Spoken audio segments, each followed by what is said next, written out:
Hi folks, today we're on the corner of 4th and Center and just wanted to give you a little history as we walk down memory lane here in the 300 block. This building used to be Wasas drugstore, and above, upstairs, was the office of Carl Lungenhauser. Now last week we did a segment on Arthur the Oxman, and of course when you saw Arthur, he was parked with his oxen and cart right here, actually by that fire plug. But this was a Wasas drugstore. It was a neat place. We used to come in here to get a Coca-Cola or a hamburger or a grilled cheese sandwich. You name it, this is where we got it. Leonard Long was the pharmacist. And I'm gonna put a photo of Leonard in this segment for you old timers, and he filled many prescriptions for a lot of us old timers. Let's move on down.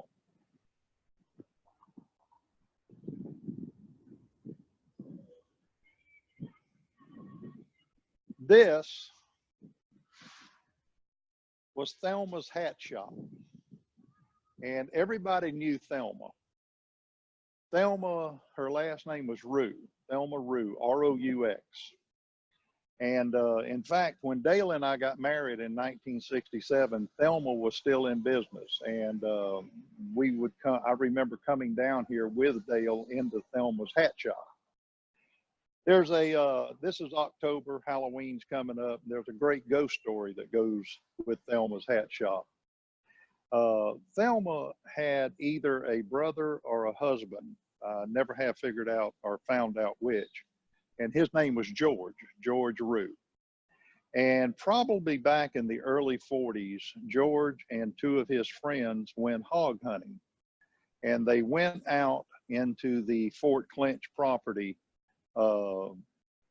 woods hog hunting. And I'm assuming that they went down North 14th Street and went in what we call the back entrance to the fort today, because I don't believe there was the road was available up on Atlantic Avenue as it is now. But anyway, they went into the woods hog hunting, and they came across this big, huge oak tree, and they saw some old block and tackle hanging. And of course, the old rumor and the old legend and story was there was a pirate treasure there. But if you ever left it, you could never find it again. So George told his two friends to go and get some shovels and axes and things and come back. Well, they did. They started digging. Well, they uncovered an iron box, and the iron box was, as the story goes to me, was about 6 foot long, 18 inches high, and maybe 1.5 feet wide. But it was laying on its lid like someone had rolled it in. They couldn't budge it. So George told them to leave, go get block and tackle, and come back. Well, they did. Well, when they came back, they couldn't find the tree, George, the hole, the box. They couldn't find anything. Well, they looked the rest of the day for George, couldn't find him, reported it to the authorities, the local authorities, and a search went out for George. They found George the next morning. George was found at the foot of what is today the South Jetties. And he was completely nude. He was cut up real bad. He was in a coma, and the sand, the wet sand all around him was pink where he had bled during the night. Well, of course, everybody wanted to know what happened to George. They took George up to Humphreys Memorial up here. Old Dr. Humphreys was his doctor and took care of him. And about 6 days later, George was where he could talk. And again, everybody wanted to know what happened. George told him, he said, I'm going to tell you one time and one time only what happened, but I want the sheriff, I want the judge. There were several people he wanted in the room when he told the story. He said, I'm going to tell you, all you guys this one time, and don't you ever ask me again. He said, I don't believe in ghosts, I don't believe in spirits. He said, but I will tell you this, something that I couldn't see came out of that box. The last thing I remember was being drugged through the hammocks. Thus, Spanish bayonets, briars, ripping your clothes off, cutting him all up. And he says, now you people tell me I've been in this hospital for 6 days. He says, that's all I know, and don't ever ask me again. The last person that I know of that saw George was Earl Cook. And all of us old timers knew Earl. He was a local shrimp boat owner and fisherman, but Earl saw George working at the Gulf Oil dock or Standard dock, I can't remember, in Tampa, Florida. It was summertime and he had his shirt off, and Earl said you could still see the big scars all over his back and stomach from that incident. So there's your Halloween ghost story for the month of October. Let's mosey on down.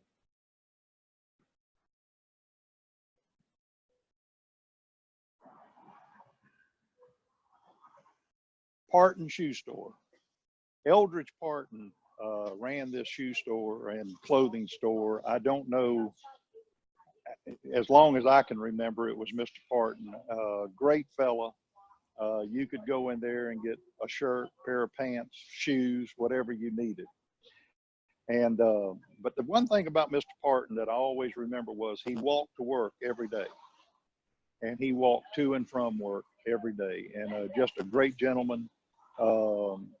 And just like most of us, everybody had a charge here. So if you needed a pair of shoes or something, your mom would send you down to Partons, or she would come with you, and then once a month they'd pay the bill. Let's mosey on down further.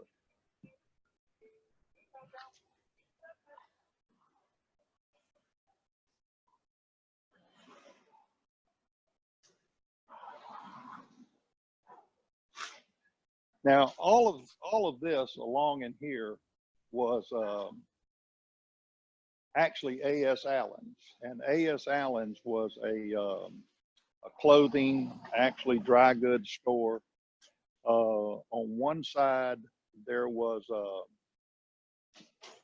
they had cloth, they had dressmaking patterns, they had things, and you know, this is where the ladies would go. And then on the other side over here, this is where you would go for shoes. And I remember on the west wall, there were boxes of shoes all the way to the ceiling, and they had one of the ladders that rolled up and down that whole wall. So to get your whatever it is that you were buying, the salesman would give you a slip, and there was only one place you could pay. And I can't remember the lady's name. Wonderful old lady. Not old. I mean, back when I was young, everybody was old if they weren't younger than I was. But she lived up on the corner. I think it was Cedar and Fifth. But anyway, you would take it to her and pay her. And then, of course, you know, your shopping was over. I think they're still in the entryway down here. They're still in the, I think there's still a sign. There is. I was right.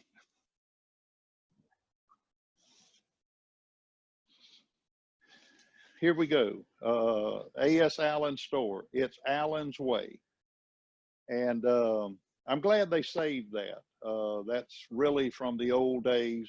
That's not something that was fabricated later. It was from the old days. And but AAS Allen, he pretty well had the market on clothing. You know, back then we didn't have a Walmart or a Kmart or Sears and Roebuck or anything like that, you know, here locally that we could go to. Going on down, and this is probably my favorite store of all is coming up. And that would be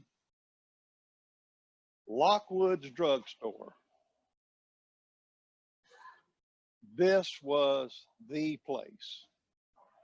Mr. Lockwood, wonderful, wonderful old gentleman.